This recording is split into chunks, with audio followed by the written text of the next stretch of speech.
that. I definitely don't want to give you any spoilers. But Sloane, if you would like to, again, if you want to do any other introduction, let us know about the book or just hop right into reading, please go ahead. The I'll floor hop is right yours. in, but before I hop right in, I have to say thank you so much for having me, and thank you for that wonderful introduction. And I need to rent your accent when I say spoilers. It sounds so flat and uncharming when I say it. I'm like, spoilers. It goes to like this like beautiful melodic thing. So thank you guys for having me. I wish I was there in person. Huge Little Rock fan. Definitely befriended a couple of cats, sat on some porches, drank some alcohol last time I was there. So I'm going to do something actually, since I don't want to take up too much time reading. We're thinking about 5 minutes, probably less. I'm going to do something a little unorthodox and read from the middle of the book. This is why Zoom is so good. You can just see right in the middle, which is not really something you're supposed to do because usually it requires a lot of introduction, but I think this will be kind of fun. And it's sort of intentionally this monologue in the middle of the book. And so all you need to know really, I think, is that our heroine Lola is about to Google everyone she has ever dated and ever at all. And so this is just sort of a list.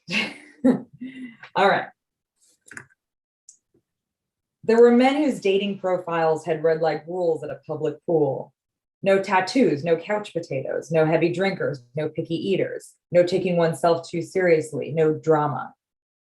Men who demanded a woman have a sense of humor but showed no signs of being funny. Men who posted photos alongside striking female acquaintances, as if to say, just so you have a sense. Men whose insecurities ran so deep they came out as accusations. How do you not have a boyfriend? What's wrong with you? I went out with them anyway, these bouquets of red flags, curious as to how repulsively I'd have to behave in order to trigger a new decree, knowing in advance the answer would be not very. So many bloodless creatures who wanted all my blood, who offered nothing of themselves in return, who accused me of not opening up during the once every 2 weeks I was permitted to see them. The needle of curiosity goes in, the traits are sent off to the lab, and the results are never to be shared. There were men who told me they wouldn't sleep with their ex-girlfriends for all the tea in China, but who turned out to own an import-export business in Beijing. Men who broke up with me because I was too good for them. But when do we send our food back to the kitchen because it's too delicious? These were the same men who were always off to the gym, to the studio. The party was lame. The party was boring. You wouldn't have had any fun. Men who didn't think they were misogynists because they defended the actions of famous women, or famous minority women, or famous trans women. Men who said that I reminded them of the girl who broke their heart in college, or the one who cheated on them in grad school. Tuesday afternoon kind of wounds for every woman I knew in New York. Men who told me they would have to be dragged, kicking and screaming out of this town, but now lived in Idaho. Another woman had dragged them. But how? A blow to the head? Ether and a hand towel? Did she take the back roads? These were the same men who'd said they'd gone celibate for fear of hurting women, who thought they'd invented sadness, who told me I had no clue how dark things got in their heads, how dank the basements of their sorrow. Unrequited narcissists, these were men with a delicate sense of injustice when it came to their fellow man. Yes, life's a witch hunt. It will magnify your sins until they are grotesque, canceling you from a program you didn't even know you were on. Is that a broomstick between your thighs, or are you happy to see me? We'll stop with that a little bit. Thank you very much. Thanks. I feel like I could pluck it out a little, out of context. It was just sort of fun to write. So hopefully it would be fun to read and listen to. Yeah, no, that was a great read. Thank you very much. I appreciate that. Well, and that one, I was sitting there when I was listening to that, I was like, you kind of, in that little snippet, it's like you get so much of a view into Lola's mindset and her philosophies around love and dating and New York and all of that kind of stuff. So I think that was a great passage, actually. Oh, good. Yeah. So it's hard for me to, a lot of times when I'll introduce a novel, I'll say, this is a great uh, great rom-com or a great mystery thriller, that kind of thing. So this book is a rom-com. It's sci-fi. It's a psychological thriller. And, it's very much a classic novel in a lot of ways. Like, I mean, like kind of I don't know, does that sound kind of weird? It's like it's literary classic literature in a way too. Yeah, sure. So it's a little bit of everything. How, why, was it just a snippet of a story that kind of came to your mind and you went with it from there? Or did you have in mind that you wanted to create a work that was a little bit of everything?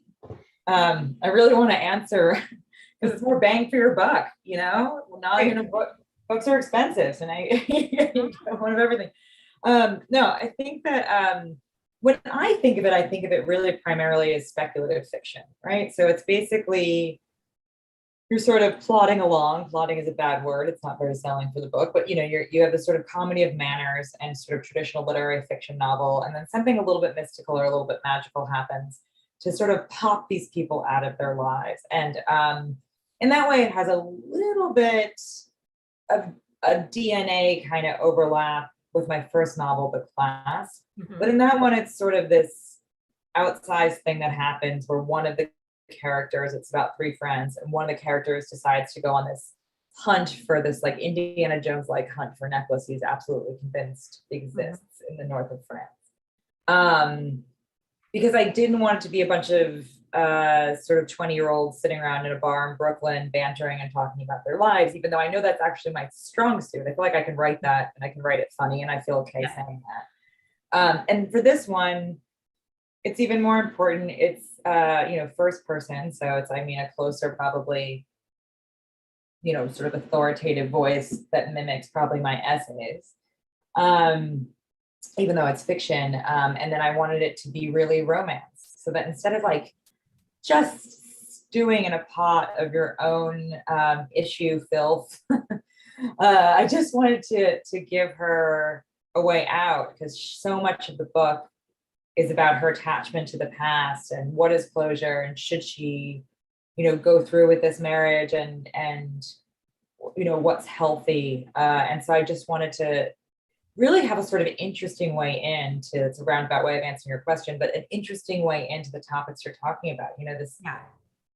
It's really hard to write about dating and romance, and I hate to say it, but New York, because these subjects are so well trodden. It's like writing about the Civil War. Like, if you are going to write about the Civil War, you better have a new angle, because guess what? Everyone's hit it. It's been done. Yeah. Everyone's hit it. So I think it's a weird analogy, but I think that love and human, sort of dating is like that. And so I feel like once I found this way through this like cult, sort of new age cult, that's the machinery behind it. I was like, and so that's why you see all these different elements. It's really all a way of me figuring out how to get to write about romance without staring at it directly. Yeah. Well, that kind of brings up another question for me when you were talking about, this is what I could write so very well. And you have done that in your essays. And of course, your essays are much more personal. This is a work of fiction, but how much of yourself is in this book? How much of you is in Lola? I kept wondering that when I was reading it and thinking, it's so very, the conversations are so very realistic. I mean, the conversations on the one hand, they're very comedic, with her and her friend, with their ex-boss, but they're very relatable. I felt the whole time I was reading it that I'm like, wait a minute, I know I've had some of these conversations with my girlfriends or with an ex-boyfriend at a bar, that kind of thing. So something about it did feel very personal to me. So yeah, how much of yourself is in this book, even though it is a work of fiction? Well, two parts. One is you want it to feel relatable, but it is funny that there's a great a problem if you do what I consider, not to be totally obnoxious about it, but like too good of a job. If you do too good of a job on the relatable front, this isn't to say that the novel is, brilliant and successful in every way, but if you do feel this recognition in it, that recognition of exasperation or the kind of life that you're living, as well, there can be a conflation in how it's received. I remember when Bridget Jones, when Helen Fielding, actually, I'm doing it right now. When Helen Fielding was Bridget Jones, her friend made her a T-shirt that said, "I am not Bridget Jones." You know, and I don't know if this is, you know, I mean, the kind of success this would have to reach this novel to necessitate a T-shirt. It's huge. Not Lola. Huge. Yeah. Well, she doesn't have a last name, but that actually kind of dovetails with the answer in a way, where she's sort of this every woman character. You know, most people get a last name in the book. She doesn't. And I think it's because I wanted her to be, in a way, all of the women I have, you know, befriended and I know who I'm close with in New York and what I've witnessed. Like you asked how much of me is in the book. I've done very minimal. I think I personally have gone on like 3, maybe 2 online dates in my life. Really? Obviously from that passage I just read, she's like very fluent in all the profiles. So you know what I mean? And she's very fluent. And so for me, I feel like I took, in a way, all my worst impulses, all the worst impulses I've seen of other people, both men and women. And I just took the dial and I went like this. Turn it up. Yeah, so she's, in some ways, I am horrified by her, you know, in some ways, her indecision, her sort of weird, warped memory of the past and what happened, her lack of responsibility that she takes for it. I don't necessarily find great qualities. Yeah.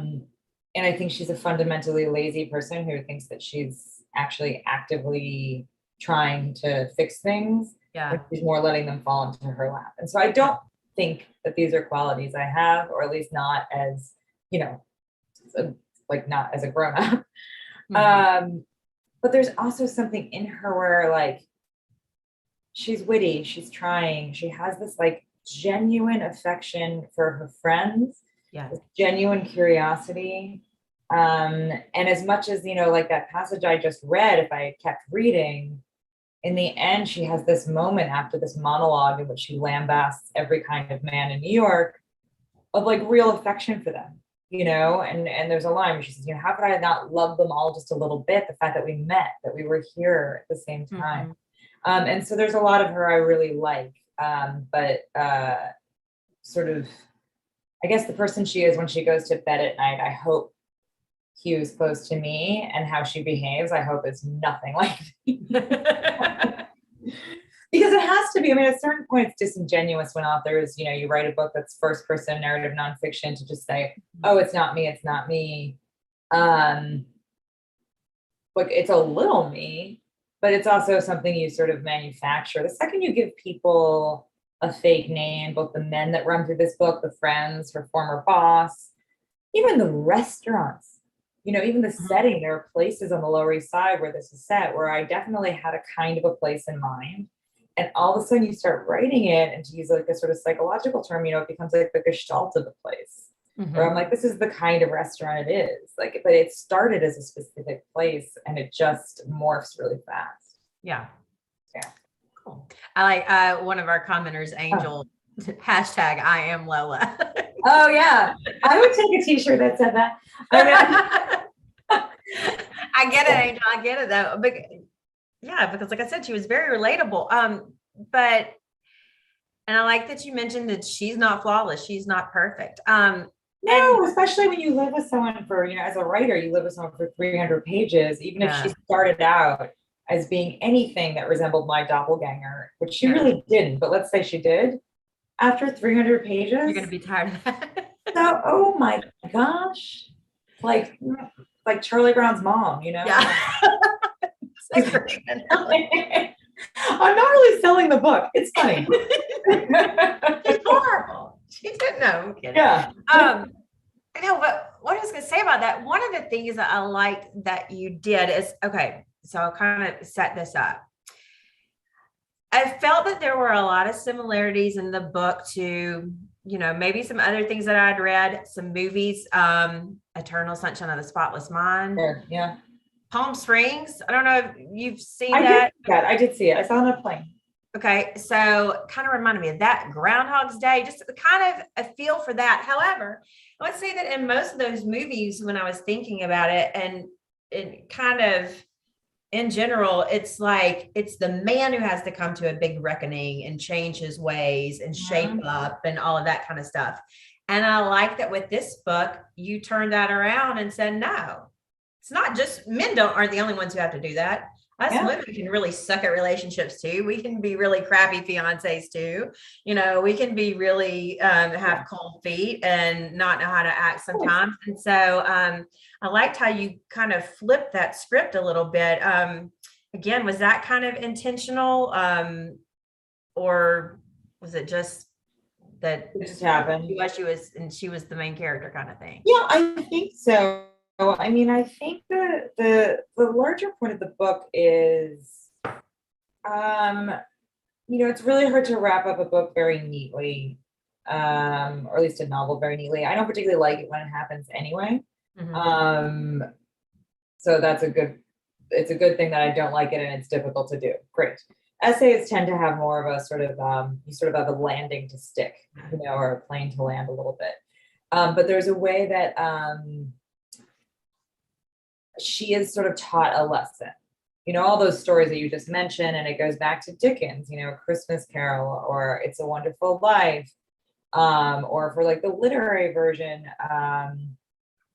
one of the couple of books I've been bringing up a lot, that I read after this, are Iris Murdoch, Muriel Spark, these kind of sort of interesting authors where different characters get woven in pretty late into the book. So you have this like container of the friendship and how these people know each other and that they're sort of manipulating each other. Yeah. And then into that container falls all these different experiences. Other people kind of flowing in and out, kind of flowing thing. in and out. And so to use another cinematic sort of reference, it would be almost if you've seen the Richard Linklater movies, like After Sunset or Before Sunrise, In the Moonlight. I'm forgetting them all.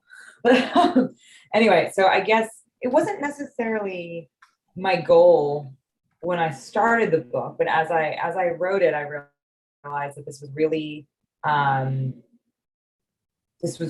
something that was happening where, at a certain point, Clive, her old boss, looks at her, who's sort of running this experiment on her and advises her to think of it as a Christmas Carol. And she quips back, yeah, by way of The Exorcist. And I feel like in that moment, I definitely saw at least how some of the characters see the book, which is in that sort of traditional, sort of mystical or magical intervention. But it's very interesting. And what I didn't really notice until I wrote it is that all those movies are so beloved. And so are the books that I mentioned. Mm-hmm. But what's weird about it is that the other characters are not in on it. So like Andy McDowell in Groundhog Day has no idea that this is happening, right?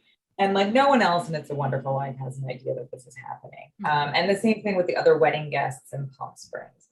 So that's fine for a movie. Once you start writing it in a book where you have these other sort of voices and the other hopefully strong characters, you almost enter into this like bizarre morality trap where none of these people are on the same playing field. And you notice the unfairness of a story like that for the first time. But anyway, long story short is that, yes, I did want to do that. It did become intentional very quickly once I realized what kind of story it is and that traditionally those stories are applied to men. But yeah, this time it's the woman who needs to be fixed and go through this emotional gauntlet. Yeah. Well, okay. So I'm glad you mentioned, a lot of other books and movies and things like that were kind of similar, because I have to ask you if you heard about the show that's actually premiering in tomorrow. Actually, I just thought about it, tomorrow. So I know what you're going to say, but go ahead. Okay, I think so. I was in England back in April and I saw an advert for this coming across the TV and I was like, wait a minute. And I just finished the book and I was like, whoa, hold up. I feel like I just read this book. And it is it's a reality show, right? Yeah, it's a reality show for the audience, and it's actually coming out. It's premiering in the US tomorrow. So for the audience, it's called The One That Got Away. Yes. And it is a reality dating show, but what happens in the show is they have this thing called the portal. And it's, of course, like this big archway with the smoke and the lights effect and all that kind of stuff. And so the people who are on this dating show, all of a sudden through the portal, they each have someone who is one of their exes walk through the portal and appear back in their life. And they have the choice of, are they going to go with this new person, or are they going to try to rekindle the flame with this random ex, and they don't know who it's going to be. They have no idea. My God. Random ex who has walked through the portal. So that's the premise behind the show. New person or ex. Amazing. And the ex, like I said, complete surprise. They don't know who it's going to be. I love the trailer. I watched the trailer, and one of the girls in the trailer, she's like, I'm so sorry to have to ask you this, but can you tell me your name? She didn't even remember the ex's name. But that's what's so weird, because they somehow track down these people. Yes. So I'd be interested to know, and this is in a way, it sort of dovetails with what's interesting me about the novel, or I'd be interested to know like the machinations, like how do they track way, like there's like a process by which these men are being dragged in a 5-block radius so that my heroine can run into them. Yeah. I want to know in real life, how is that happening? Does she not know who that is if he's there? So someone in her family or her friends had a conversation with the producers. So a friend of mine told me about this, texted me a few weeks ago. He's like, have you heard about the show? And I said no. But I'm very interested to watch it. I'd be willing to bet. But this is the whole question. It's like, how attached are you to the past? And I want to see, I'm sure that most of the viewership, I mean, without having seen the show, or like literally you're the second person to mention it, I know nothing about it, but I'd be willing to bet that like a viewership is probably rooting for you to move on, right? Like, don't go back. Don't go back. You have this new guy who's really nice. You just went on a date with him, or gal, or whatever it is. And you have this, and so move forward. But I bet that a lot of people choose the devil they know. Yeah, as I say, because on the other hand, there's this thought, and again, Lola explores this, that, okay, who I was then wasn't great, who he was then wasn't great, but we're very different people now. Yes. How could we be great together? Since there's definitely, she runs into like someone, the earliest ex is someone she, had an encounter with when she was 14 years old, right? And so she sees him on the street, which is sort of crazy that she even recognizes him, but she sees him, not really, because she's been like Google stalking all these guys, or, on Facebook or whatever for years. She sees him with like a wife and 2 kids.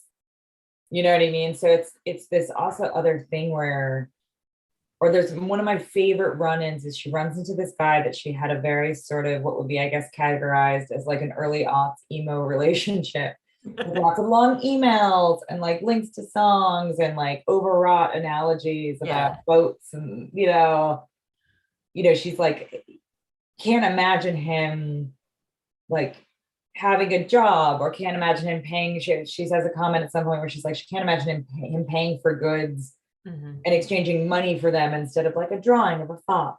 Yeah, that like, and he's with this sort of very kind of high powered, like big personality, big job woman who runs like a folk art museum.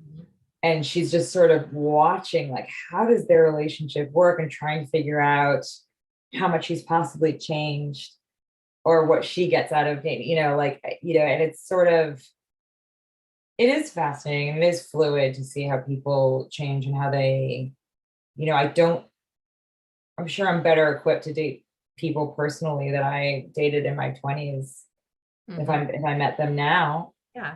Or perhaps the other end is true. Maybe I'd be better equipped to not let it get past one date. Yeah. Say, you're not for me. Not for me. Right? You know yourself better. You can make these decisions a little bit faster.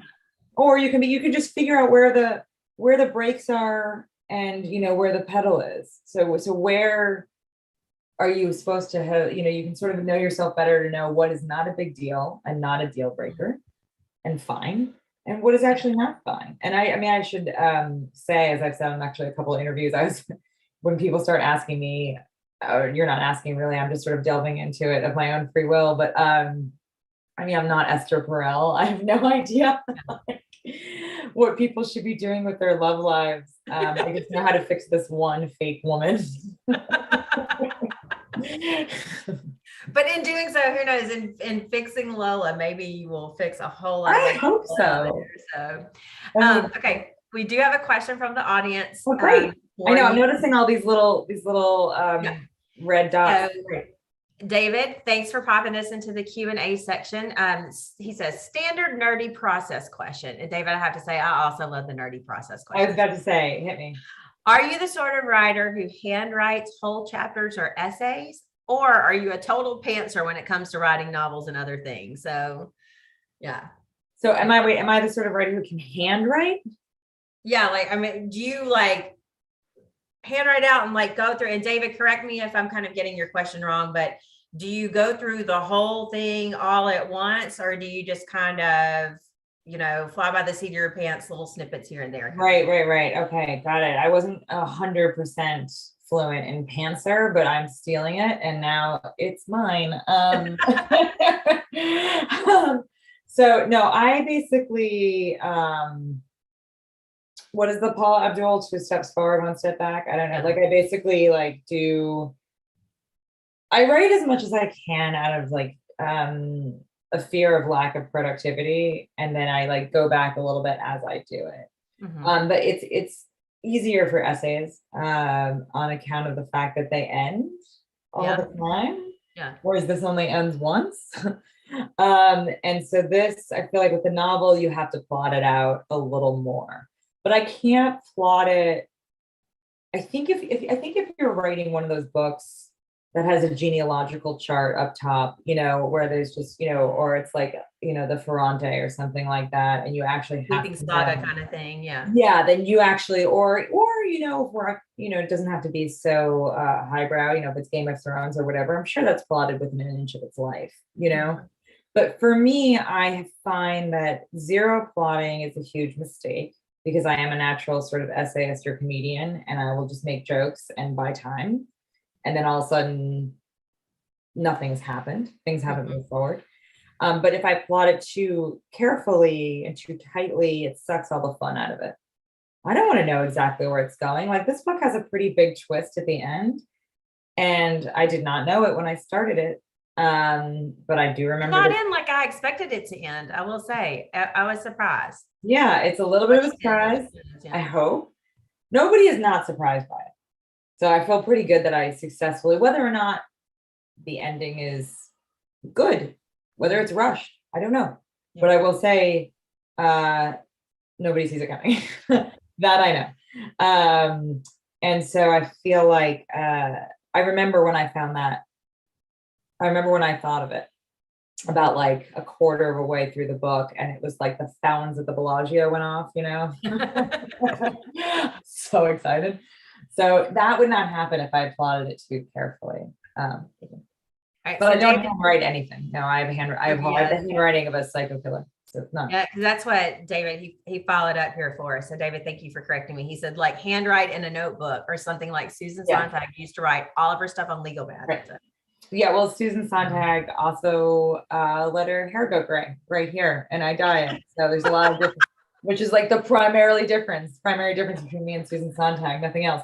But no, I know it is question. I mean, I do take notes. I tend to write in a journal or diary or take notes or that kind of thing that he's talking about. Usually when I travel or when I'm somewhere where there's the days need to be broken up, where it's like a writing retreat or something like that, where I feel like I'm going to forget all this. And I need to sort of almost keep track of where my brain's at on a daily basis. But otherwise, no, I don't have a spare thought rolling around my head. Yeah.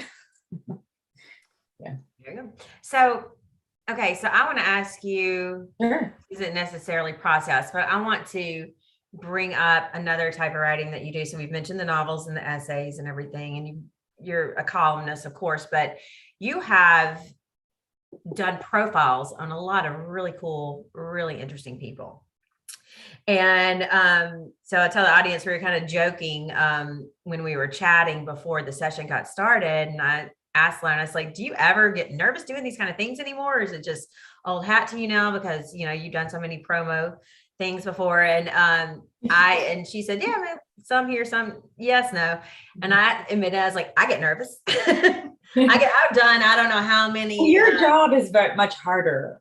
I just have to sort of think? sit back and like take cues from you. Okay, well, Your job yeah, I know because I've done your job. It's harder. yeah. So that's what I was gonna say, because I said I get nervous all the time when I'm doing this, when I'm interviewing authors for these types of events. But you have profiled some really big, really cool people. Well, one of the more recent ones that was cool is Stormy Daniels in Playboy.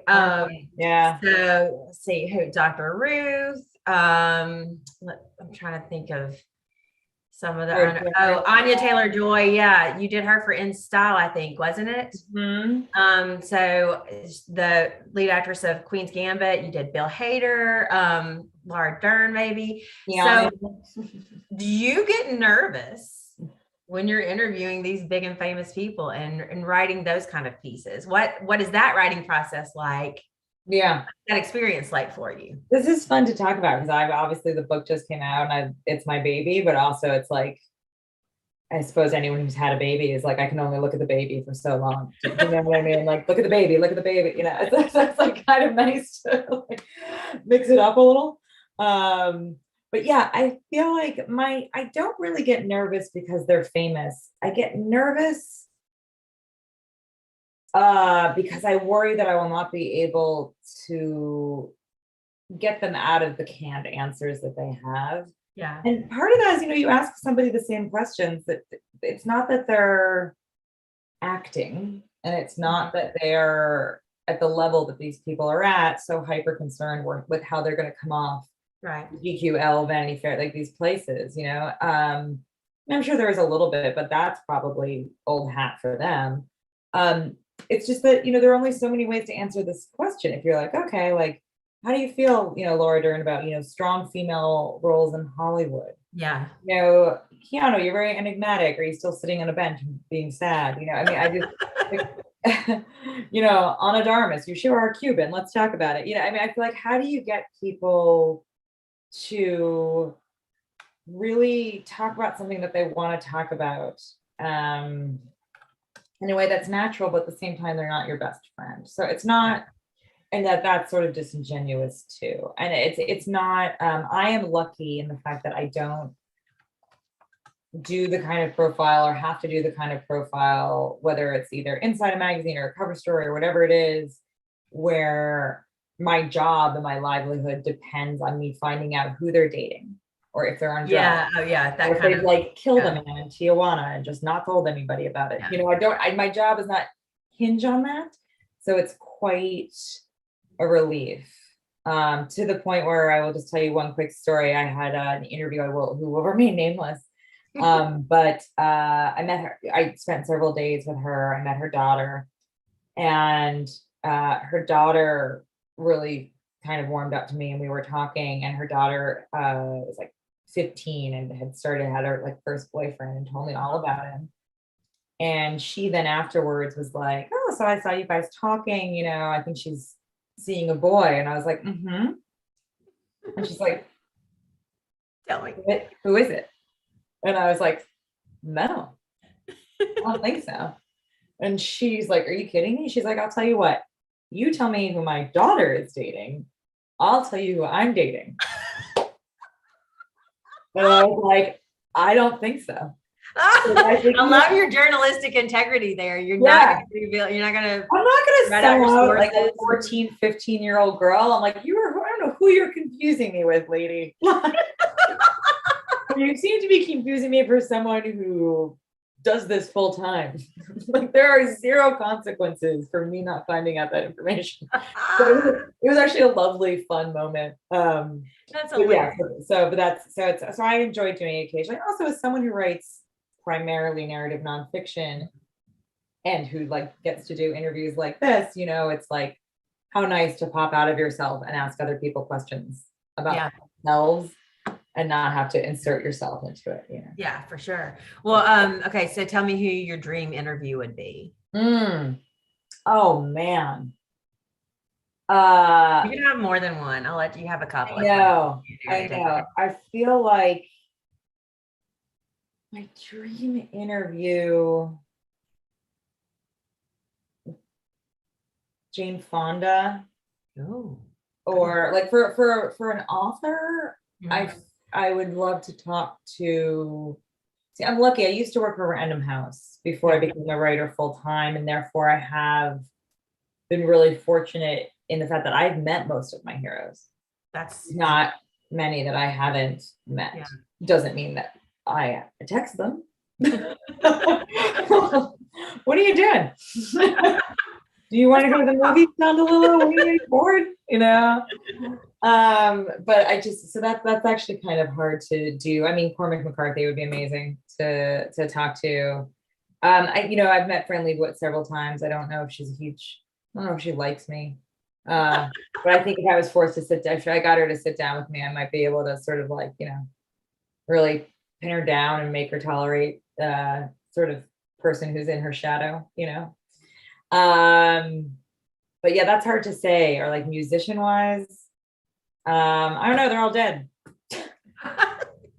All dead. I would love to interview Prince. I would love to interview Oh Bowie. gosh, yes. Interview like Bobby Womack. Like they're all dead. Yeah. So that's a tough one as you get older. You're like, I don't know who I want to talk to. I think for a younger person, for a musician, I'd be interested in talking to Billie Eilish. Oh yeah, she's cool. Yeah. She's really cool. Yeah. I like watching interviews with her, so I would think she'd be a good one. Yeah. Yeah. Okay, audience, I know that a couple of people have hands raised, and I will say I don't have the ability to see raised hands. So it's much easier if y'all would just type your question out, if you can do that, please, and then we'll be happy to answer your specific questions. I'm not looking. Should I be looking as well? I'm leaving it. No, don't worry about it. That's my job. No, don't look in case they ask you something horrible. They're like, you have something in your teeth on purpose. I'm like, we did have somebody say like they love this stuff on their fridge, and so we might have to let you get there's so much crap on this fridge. But it is like, in the novel, you were asking how much of me is in the book, and like I don't have a big box of psycho mementos of every movie stub I've ever gone to with every guy who's like lent me his pencil or whatever Lola has in the book. But I think this section of my fridge is probably the closest to like something from a restaurant, a note. My favorite thing on it is there's a cartoon from the New Yorker where one woman says to the other, they run into each other on the street, and one says, I really enjoyed your embarrassing personal essay in the Times. So it's a little bit of everything. All right, so we've got a question from Stephanie here. She says, Sloane, what's next? Do you have another book of essays in the works? Do you kind of have ideas for essays always stacking up until there's enough for another book? Or do you take a big break for projects like Cult Classic? I really want the answer to be a lot easier. It would make my life a lot easier if the answer was the former. That I have all these essays, I think, Sedaris does that beautifully, but he's also on contract with the New Yorker, so he can write these pieces at a book length essays within a magazine and then sweep them into a dustpan and make them a bestseller. So good for him. Okay, I love him. He's wonderful, but whatever. But no, so I do tend to sort of vacillate between projects, but this, especially with this next one. So I finished Cult Classic, not finished it. I edited it over the pandemic, but I handed it in March of 2020, right when the pandemic started, which was real crazy. So it wasn't a pandemic baby then. It was. No, it's really funny. I remember asking my editor, I was like, do we go put masks on everybody now? Like they did with the lions outside the library, which was so weird. Do we do this or do we let it go, so yeah, no, it was not, I told a friend in an interview the other day, it was a friend talking and we happened to be also printing it. And I was saying that, this is like a last one out, turn off the lights novel. Like I really got in under the wire so that now what is being sort of luckily lauded as New York City nostalgia from this, this time where, the whole thing is predicated on people running into each other. Yeah. In public, yeah, in groups. And I'm like, no, I just didn't know. So the reason why it's so effective is because it comes from an ignorant place. I had no idea.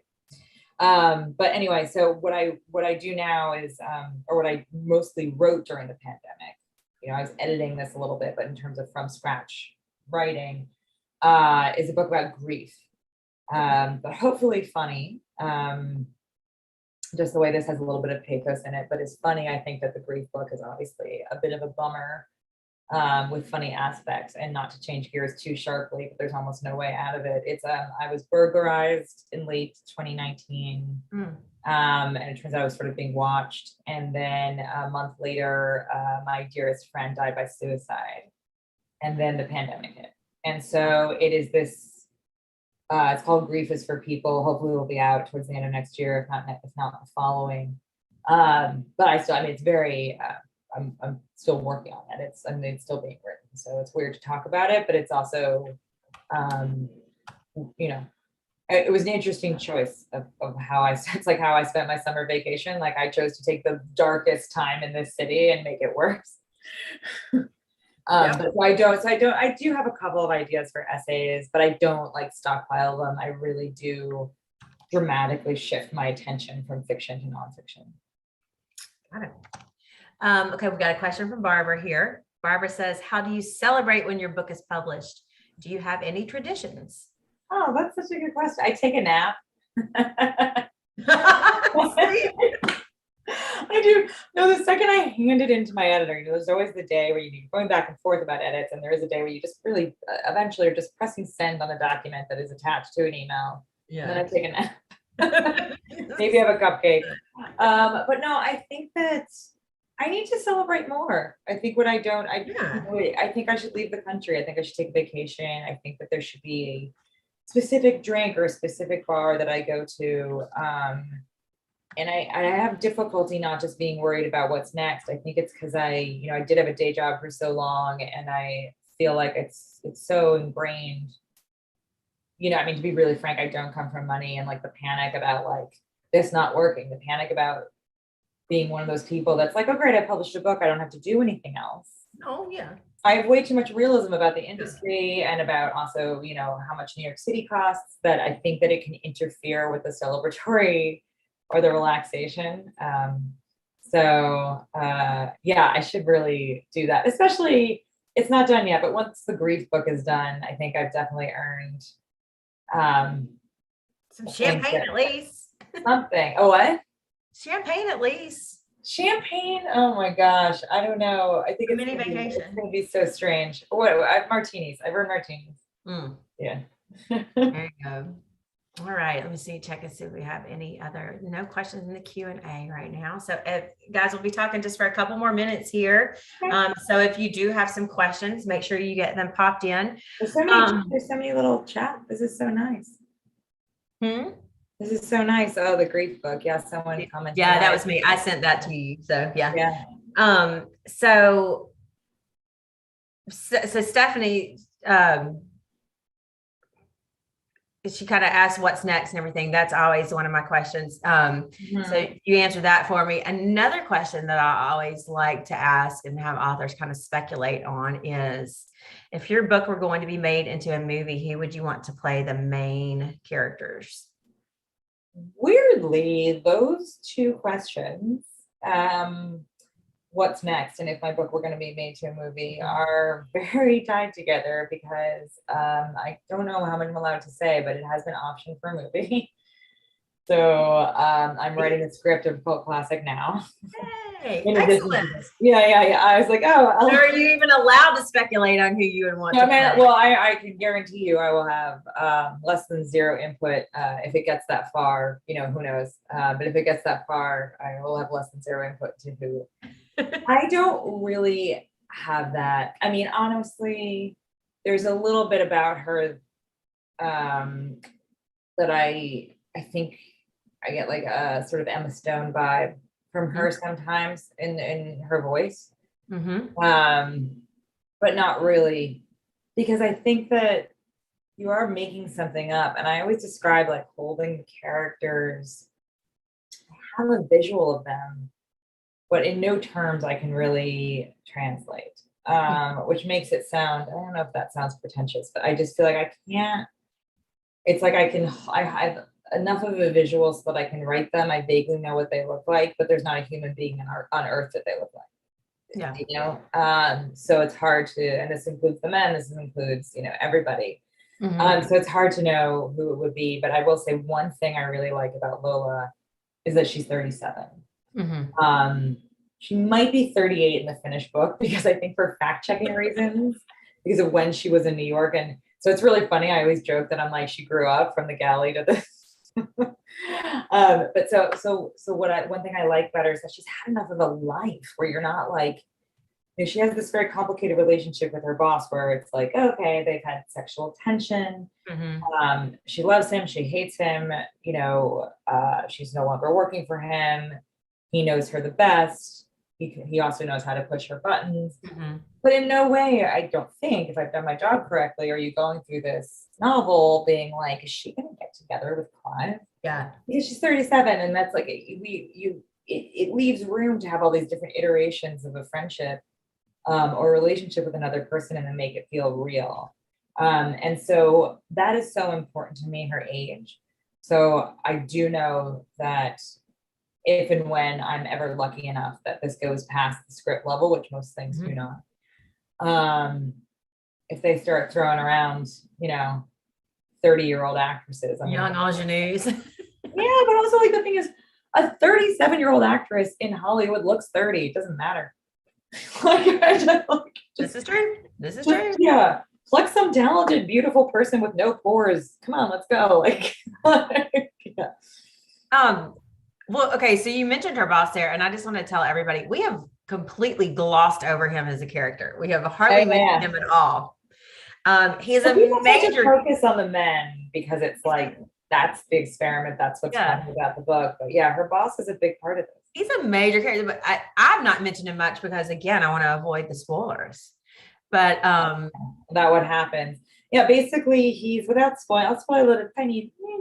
Okay, I'll let you do it. I'm gonna be responsible. Yeah. Basically, and I'm sorry, we should have done this at the beginning for the folks at home, but she keeps on running to ex-boyfriend night after night after night. I think that we've established, and she does it once. She leaves this sort of work reunion dinner. She used to work in a magazine called Modern Psychology. It's the sort of reunion dinner of her old coworkers.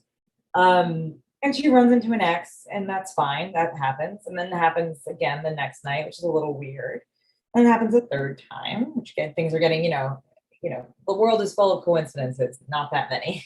Yeah. And then it turns out, to put it as simply as possible, that her old boss at the psychology magazine, who has turned into this sort of cult of personality, sort of TV personality figure, kind of guru, has started what is essentially an upscale mind control cult out of an abandoned synagogue on the Lower East Side. Yes. That's the spoiler part. It's okay. It's fine. More stuff happens. So it's I can give you that without giving you everything. Yeah. But so a lot of it is about his manipulation of her, and whether or not she's sort of feeding into his experiment and their relationship. And she has this sort of resentment at some point that, why didn't they date when there was like tension between them at the office? And why didn't they take advantage of these things? And as she's looking into the past, sort of scanning all over all these exes, she also, runs that scanner over Clive. And again, that's sort of what I mean by like, she's mad at him. She doesn't want him. She's mad that like her life things could have been easier. Yeah. Well, maybe that could have been her story. Yeah. She's very obsessed with her own narrative and what will be her story. Yeah. And that's part of what causes her to look back so much. But I love him as a character because he's totally intolerable. He's larger than life. He's a megalomaniac, and he's really well dressed, and he's just sort of like a funny, ridiculous person. And he was so fun to write. Oh, I can imagine. Yeah. He's great. I can imagine. He's the only people always ask, like, oh, do you miss anybody from your book? And like, weirdly, him. Really? Well, because like I said, she's sort of this every woman character. I don't have to miss her. I can just live in the world. You live in New York. Whereas I feel like Clive feels like someone who I can only take in small doses if he was real, but you still want to hang out with a dinner party. Yeah, exactly. All right. Question from Selma here. She said, will you include some stops in person or virtual in Canada on your next tour? In Canada? I don't know. I would love to. I love Toronto. I don't know if you know Sheila Heti's books. She lives up there. She's a friend. Really good natural history museum. But I know there's more than Toronto in Canada. Yeah, I don't know. I think it has to do with like whether or not there's one big event usually. Yeah. In these places, these places being outside of America. Yeah. So it's like, I'm not sure if I'm going to London yet. I think so, but it's like, it has to be sort of worth it for a publishing house to send you internationally. And it's harder and harder these days. So we'll see. But I haven't been to Canada in a long time. The price of airfare. So. Yeah, exactly. The airfare, they put you up in the hotel, and I just went on a book tour in 10 different cities in this country, and that's sort of expensive enough, Yeah. Yeah. All right. So we're about to wrap things up here, and I want to read Angel's comment because I think it's great.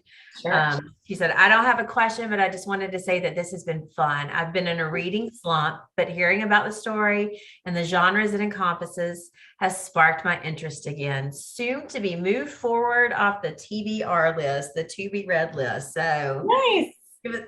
Gotten Angel out of her slump. That's awesome. Listen, I lived to get Angel out of her slump. That's seriously, that is really Angel. I agree with you. Move it up. I don't want to call it a beach read because it's not what you think of when you think of the beach read genre. But at the same time, like I said, I breezed through it pretty quickly because it absolutely is a page turner. And I just got so invested in the characters and trying to figure out what the heck was going on. I know. Well, good. What's real, what's not. How's it going to end? Which, like I said, it was a complete twist. And so in a lot of ways, it is kind of one of those good kind of summer reads. You can do it quickly. You're going to keep blasting through it and you're going to be surprised at the end of it. So Angel, I would say, yes, definitely go get a copy of it. It will get you out of your slump for sure. Because it's just a great read overall. I do, again, just want to thank you so much for being with us this evening. I wish it could have been in person again. That would have been fun. Also, the previous question, just so she knows, so that, just I'm individually selling it to people based on personal connections. I am a quarter Canadian. So that's good to know. There you go. It's not in the bio. I leave it out of the bio, but it's true. But anyway, no, but I happy to get people out of their slump or get people rehab. It's like the nicest, the highest compliment. So I hope, I hope it's just sort of a smart beach read. Yeah, that would not be bad. And again, and to part of your previous question too about touring and all of that, and saying I wish I could have you here. I do have to tell everybody, keep your eyes peeled for further announcements from Six Bridges Book Festival about upcoming events. As we pivoted everything during the pandemic and took the fest completely online, it's been wonderful because it does allow us to have great conversations like this throughout the year with some really amazing authors who we might not otherwise be able to get to Little Rock, or who, might not be able to make it the one weekend a year we have the fest. Mm-hmm. And so please make sure to everyone out there that you are following CALS and seeing all these amazing virtual events that they are bringing to a very wide audience. Also, though, make sure y'all pay attention to the schedule when it's published for the upcoming fest. It's going to be live and in person again. It's going to be a mix of virtual events and live events. I don't think we'll ever do away with virtual events again because it has allowed us to bring some really cool authors to a wide audience, but there will be some in-person stuff. And so, like I said, you might not be able to be here this time, but keep working on that next book. Keep working on all these amazing things that you write, and hopefully we can have you back again sometime in the future. But I cannot thank you enough for being here with us this evening. No, you were one of the questions. And also, hey, I'm one of the people who actually has been to Little Rock and would come again. So. Great. So thanks again for coming, Sloane. I want to thank Six Bridges Book Festival and thank our audience for participating. We really appreciate y'all supporting everything that we do. So have a great night, everyone. This was excellent. Thank you. Thank you all. Bye.